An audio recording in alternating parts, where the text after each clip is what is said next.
నిన్న మీరు రిలీజ్ చేసిన వీడియోలో నేను అతన్ని కాదండి తిట్టింది, నేను తాతంశెట్టి నాగేంద్రని తిట్టింది. తాతంశెట్టి నాగేంద్ర గారు చెప్పినట్లు మల్టిపుల్ ఎఫ్ఐఆర్స్ ఉన్నాయని చెప్పి ఆయన చెప్పిన ఏదైతే ఆరోపణలు ఉన్నాయో వాటికి తగ్గట్టుగానే మీరు ఇచ్చినటువంటి కంప్లైంట్ కాపీలో కూడా ఆల్రెడీ ఒక వ్యక్తితో పెళ్లైందనే విషయానికి సంబంధించి బద్వేల్ పిఎస్ లో మీరు కంప్లైంట్ చేసిన విషయం కూడా ఉంది. ఇప్పుడు మీరు భర్త కాకుంటే ముందుగానే మీరు వేరే వాళ్ళని పెళ్లి చేసుకున్నారనే మాటను మీరు ఖండిస్తున్నారా లేదా అన్న విషయం అడుగుతున్నాం మేము. ఖండిస్తున్నానండి, ఖండిస్తున్నా. మరి ఆ కంప్లైంట్ కాపీ అనేది మీరు చేసింది కదా? అక్కడ బద్వేల్ పోలీస్ స్టేషన్ లో మీరు కంప్లైంట్ నేను కంప్లైంట్ ఇవ్వలేదు. ఇది కదా నిన్న ఇచ్చింది ఈ కంప్లైంట్. అది కాదు సార్, సర్టిఫికేట్ కాపీస్ కాదు, అది ఏముంది సార్. ఒకటే పెళ్ళి అయిందండి, మా హస్బెండ్ తో అయింది.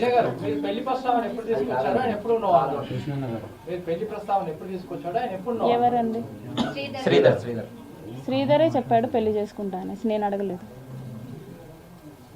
శ్రీధరే పెళ్లి చేసుకుంటా అన్నాడు. ఇది శ్రీధర్ది మీది వ్యక్తిగతమైన సమస్య, కానీ అది జనసేన పార్టీకి ఉండే ప్రయత్నం చేస్తున్నారు. నేను ఫ్రమ్ ది స్టార్టింగ్ చెప్తున్నాను, no party has involved in this issue, this is purely personal. నేను ప్రతి వీడియోలో చేసింది ఇదే, మీ అందరికీ దయవంచి అడుగుతున్నాను, don't make it politics, it is purely personal. Politics has already entered, madam. Already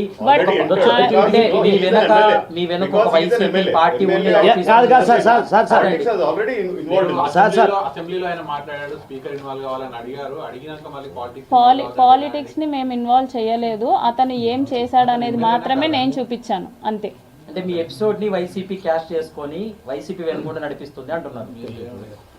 అసలు వైసీపీకి నాకు ఎటువంటి సంబంధం లేదండి. ఫోన్ తీసుకొని చెక్ చేసుకోండి. వైసీపీకి నాకు ఎటువంటి సంబంధం లేదు. అలాగే సార్, అవును. లేదండి అలాంటిది ఏం లేదు సార్. నా ఫోన్ మొన్న కూడా చెప్పాను, డైరెక్ట్ ఒక ఛానల్లో చెప్పా, పేరు చెప్పకూడదు, వాళ్ళకి సంబంధించిన ప్రో ఛానల్లోనే మేము ఫస్ట్ మొట్టమొదటిసారి ఇంటర్వ్యూ ఇచ్చినప్పుడు ఆ రోజు కూడా చెప్పా, నా ఫోన్ ఆ ఫోన్ తీసుకుని మీ దగ్గర పెట్టుకుందాం, మీరు ఎవరైనా రండి ఓపెన్ గా చూద్దాం. ఏదైతే పిలిచారో ఏదో నమ్మలేని నిజాలు బయట పెడతానన్నారు, బట్ నమ్మలేని నిజాలు అంటూ సాక్ష్యాలు అంటే ఏం చూపెట్టలేదు. ఏదో చూపిస్తాను అందరిని పిలిచారు, అది ఏంటి నమ్మలేని నిజాలు ఏంటి, ఆ సాక్ష్యాలు ఏంటి చూపెట్టండి. వీడియోస్ మరిన్ని ఆధారాలు చూపిస్తున్నారు, ఒక్క ఆధారం కూడా చూపెట్టలేదు. సో ఏంటి అది చూపెట్టండి. మేము మాత్రం విసిగ్గా ఈగర్గా మేము కూడా వెయిట్ చేస్తున్నాం. ప్రెస్ మీట్ అవ్వగానే రిలీజ్ అవుతాయండి వీడియోస్. రేపు ఒక రోజు ఒక చిన్నది అనుకో, రేపు హైకోర్టులో ఆర్గ్యుమెంట్ ఉంది. సో అంటే సడన్గా యాక్చువల్ నేను 2 days తర్వాత వస్తాను అనుకున్నా, ఇప్పుడు మాకు మార్నింగ్ ఫోన్ చేస్తే రేపు లిస్ట్ అయింది అనమాట. ఇస్తా చెప్తాం, రేపు హైకోర్టు ఆర్గ్యుమెంట్స్ ఉంది, రేపు లిస్ట్ అయింది కేసు, మీకు పెడతాను మీకు అంటే లిస్ట్ కూడా. అది అయిపోగా నెక్స్ట్ మంత్ పరిస్థితి. సో అట్ లాస్ట్ అయితే 25 crores అయితే అనే తనని రాన్సమ్ డిమాండ్ చేయలేదు అంటున్నారు. అసలు అడగలేదండి. ఆ రోజు మీరు కాదన్నా నాకు తెలియదేమన్నట్టు మాట్లాడారు కదా మేడం. నేను వాయిస్ ఎవరిదో తెలియదు అన్నానండి. ఆ రోజు ఖండించలేదు కదా మీరు. ఆ రోజు ఖండించలేకపోవడం కారణం మీరు చూసారు, కాఫ్ వచ్చింది, హెల్త్ బాగాలేదు, మీరు చూసారు కదా. కాదని చెప్పడానికి ఎంత డిఫరెన్స్ కన్ఫ్యూజ్ అయ్యారు.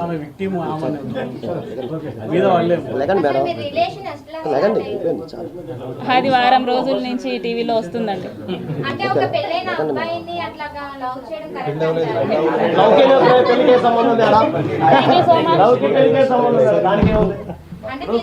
అంటే మ్యారీడ్ పీపుల్ లవ్ చేసుకోవచ్చు అంటారు మీరు అడ్వకేట్ గారు. సార్ సుప్రీం కోర్టే చెప్పారు,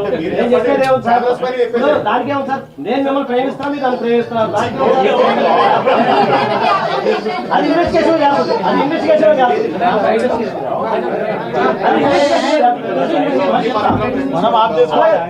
ప్రజలు ప్రేమించుకోవడం తప్పు కాదు కదా, ప్రేమించడం తప్పు కాదు. అదే లేదు సార్, అట్లే లేదు. నాకు ఏమనుకో, మాకు అన్నయ్యలు తమ్ముళ్ళు అక్కలు చెల్లెళ్ళు దయచేసి చెప్తున్నాను, ఫర్దర్గా మేము కొంచెం లీగల్ అప్లికేషన్ ఉండటం వల్ల కొంచెం ఆగాల్సి వచ్చింది. ఫర్దర్గా మీకు మళ్ళీ మేము అన్ని ఇన్ఫర్మేషన్ పాస్ చేస్తాం, ఇబ్బంది ఏం లేదు. మేము రెడీగా ఉన్నాం, మా ఇన్నోసెన్స్ ప్రూవ్ చేసుకోవడానికి మేము రెడీగా ఉన్నాం. కాకపోతే మాకు కొంత సమయం కావాలి, దయచేసి ఆ సమయాన్ని మాకు ఇవ్వండి. కొన్ని రావాల్సిన ఆధారాలు రావాల్సిన స్టోన్ అనేది జరిగింది. సో అదందరూ కూడా అది కూడా మొత్తం కూడా మీ యొక్క ఆశీర్వాద బలంతోనే సాధించామని మేము అనుకుంటున్నాం.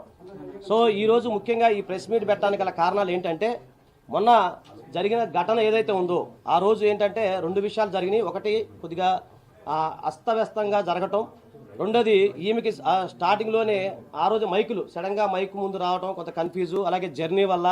ఇంకోటి మీ అందరూ చూశారు లైవ్లో, ఆ రోజు ఏంటంటే మా త్రోట్ ఒకటి ఇన్ఫెక్షన్ ఒకటి రావడం వల్ల కొన్ని చెప్పలేకపోయారు. సో అప్పుడు కూడా మేము మొత్తం ప్రిపేర్ అయ్యి సిద్ధంగానే ఉన్నాం. కాకపోతే 1 by 1 క్వశ్చన్ల వల్ల కొంచెం మేము కన్ఫ్యూజ్ అయ్యి కొన్ని చెప్పలేకపోయాము. దానివల్ల కొంతమందికి మిస్అండర్స్టాండింగ్ జరిగింది. కొంతమందికి అంటే 25 కోట్ల దగ్గర మా అదృష్టమో మరి దురదృష్టమో 25 కోట్లు అన్న టాపిక్ రాగానే ఈమెకి కాఫ్ స్టార్ట్ అవ్వడం, కొంచెం హెల్త్ ప్రాబ్లము, కొన్ని మీరు అర్థం చేసుకుని మహిళలకు ఉన్న ప్రాబ్లం వల్ల సో ఆమె చాలా ఇబ్బంది పడ్డారు. సో దాని ద్వారా మళ్ళీ మేము ప్రెస్ మీట్ పెట్టాలనుకున్నాం. కాకపోతే అప్పటికే మేము వేసిన పిటిషన్ ఫైల్ చేసినప్పుడు ఎన్హెచ్ఆర్సీ వారు స్పందించి వెంటనే తెల్లారి మాకు నెంబర్ ఇవ్వటం వల్ల, ఆల్రెడీ మీ అందరికి పెట్టాను, ఆ నెంబర్ ఇవ్వటం వల్ల చట్టపరిధి కూడా వెళ్ళిపోయింది. సో తర్వాత ఇదే కాకుండా మేము అప్పుడు మా దగ్గర కొన్ని ఎవిడెన్స్ కూడా మిస్ అయినాయి. వాళ్ళకి సంబంధించిన వాళ్ళు ఇచ్చిన ఎఫ్ఐఆర్ కాపీ ఏదైతే ఉందో అది మేము తెప్పించడం జరిగింది. దాంట్లో ఉన్న లోపాలు ఏంటో మీకు చెప్తాను. దీంట్లో ఎంత కుట్ర జరిగింది, ఒక మహిళ పైన ఎంత కుట్ర చేశారు అనేది మళ్ళీ చెప్తున్నాను. దయచేసి అందరికీ చెప్తున్నాను, పేరు పేరున ఇది రాజకీయాలకి సంబంధం లేదు, ఒక వ్యక్తికి మాత్రమే, ఒక మహిళకి ఒక పురుషుడికి జరిగిన సంఘటన మాత్రమే. సరే, ఇందులో అది ఏంటి అనేది, ఏం జరిగింది అనేది కోర్టు పరిధిలో ఉంది, కోర్టు వారు నిర్ణయం తీసుకుంటారు. మేము ఇప్పటికీ చెప్తా ఉన్నాము, మా యొక్క నిబద్ధత ఏదైతే ఉందో ట్రాన్స్పరెన్సీగా ఏ విషయమైనా సరే మేము పోరాటానికి సిద్ధంగా ఉన్నాం, అది ఏ విషయమైనా సరే. సో ఈ మొట్టమొదటిసారిగా మీ అందరికి ఇంకొకసారి ధన్యవాదాలు ఎందుకు తెలియజేస్తానంటే, మీకు తెలుసు నిన్ననే మాకు అరవ శ్రీధర్ గారి పైన మేము ఇచ్చిన కంప్లైంట్, అలాగే ఎన్హెచ్ఆర్సీ ఆదేశాలతో ఎఫ్ఐఆర్ నమోదైంది. ఆ సెక్షన్స్ అనేవి ఏంటంటే సెక్షన్ 318 సబ్సెక్షన్ 2 అండ్ సబ్సెక్షన్ 4, ఇది 7 years వరకు జైలు శిక్ష పడే నేరాలు. అలాగే మిస్క్యారేజ్ ఆఫ్ ఉమెన్, మీరు అక్కడ 5 అబార్షన్లు జరిగినాయి అనే దాని మీద మేము రుజువు చేయడానికి, దానికి నేను ఎక్స్ప్లెయిన్ చేయడానికి మేము సిద్ధంగా ఉన్నాము. దానిపైన కూడా పోలీసు వారు 88 సెక్షన్ బిఎన్ఎస్ కింద పెట్టడం జరిగింది. అలాగే 351, అలాగే మోడస్టీ ఆఫ్ ఉమెన్, సో మహిళలకు సంబంధించిన సెక్షన్స్ కూడా పెట్టడం జరిగింది. సో దానికి సంబంధించిన చాలామంది ఏఏ కానీ డీప్ సీక్ అని చెప్పి చాలామంది చెప్తా ఉన్నారు.